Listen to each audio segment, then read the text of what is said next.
Well, hey everyone, thanks so much for taking some time to join us here on the Theologetics YouTube channel. We started a conversation in the previous video about how do we make sense of the Bible. We came up with 5 steps that we can take as we read scripture and as we study it to figure out what is going on here and what God is trying to communicate.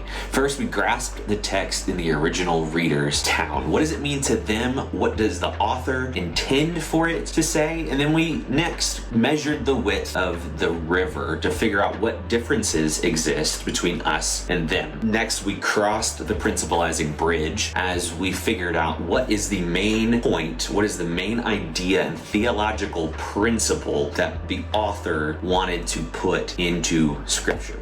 Next, we figure out how does this work with the rest of the Bible, consulting the biblical map to make sure that the principle that we find is actually in line with all of scripture. Finally, we wanted to grasp the text in our town. That's where we get to the application phase. We never want to start with application. We always want to figure out what scripture is actually saying, because usually, in my experience, I find out when I figure out what the text is actually saying, the application and the principle is way more impactful. So in the last video, I mentioned that we were going to look at one of the most misused verses in all of scripture to figure out how we can apply this and just to show you how simple it actually is. All I'm using is the study Bible that we had brought up and explained in some of the previous videos, which you can find by going to the channel. I'm not using any external commentaries. I'm not going through my personal library of books. I'm purely sticking to the resources that are present in my English Standard Version study Bible to figure out what is going on in Philippians 4:13. So we want to start out by reading the passage itself. And I'm going to read the full section of scripture rather than just a single verse. But when we see something like,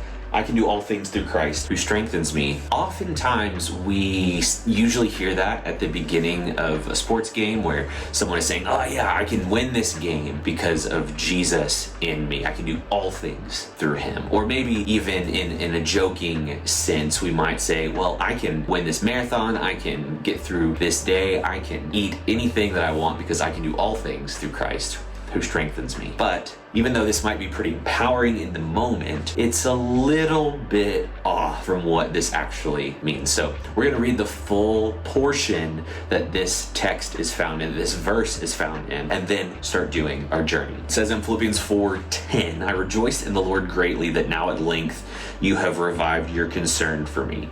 You were indeed concerned for me, but you had no opportunity.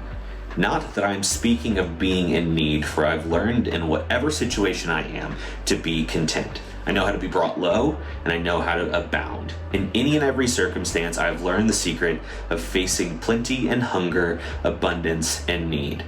I can do all things through him who strengthens me.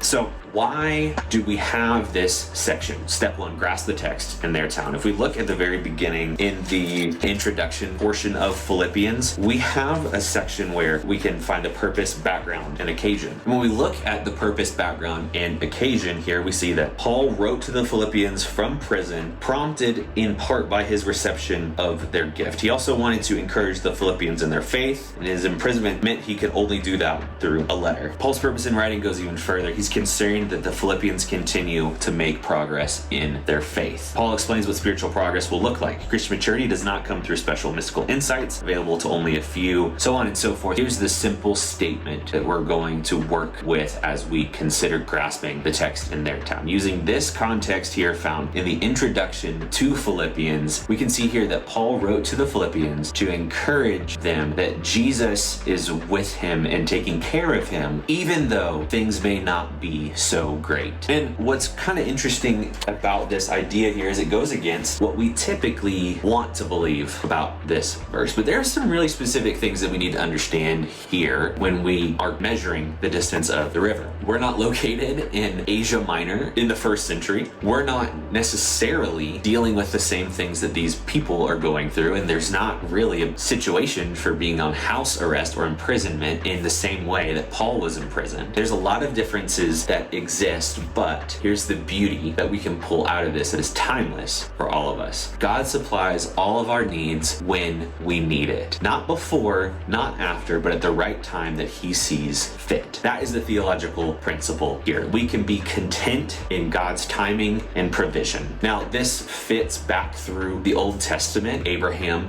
when he's going to sacrifice Isaac, a ram is provided at the right moment. Jesus showing up in certain people's lives at the exact right moment. There are many different occasions throughout Scripture where we see that this principle, that we can be content in God's timing and provision for us, no matter what our circumstances. We can trust that this is timeless, not culturally bound, and is relevant for all of our lives. Now, when we get to the application piece, oftentimes when we hear that initial misunderstanding of Philippians 4:13, that we can win games and we can eat whatever we want and we can prevail over our foes, usually that's the case that it is used in. When we look at that, it doesn't have the same power as trusting in God's timing, no matter what, because we believe that He strengthens us. So the applications here, while they may be vast and numerous, a couple that come to mind for me are when I'm waiting for what I believe that God has promised or called, I can trust that His timing is perfect, that no matter what I'm going through, God will provide for me with what I need. Not what I want all the time, but what I need for that moment. And that's just the simple way to walk through the passage and figure out what the actual truth is at the heart of the Scripture and the verse and section that you may find it in. It doesn't take super long, it doesn't take a lot of resources, but it often finds you meeting God right where you need to meet Him and seeing His truth in a much clearer and more beautiful way. So I hope that this is something that you would put into practice. Remember, we want to understand what was going on in the original context, figure out and identify that we are different and how we are different. We want to find a principle that is present within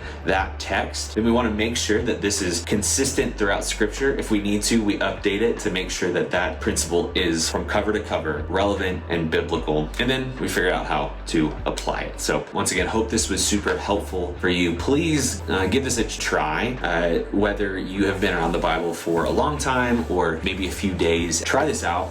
Use some study resources that are available, maybe on the YouVersion Bible app, Bible Gateway, or if you have the ability to pick up or own a study Bible, that's going to be another great way as well. I hope you come back for the next edition and the next topic that we talk about here at Theologetics. Thanks so much and have a good one.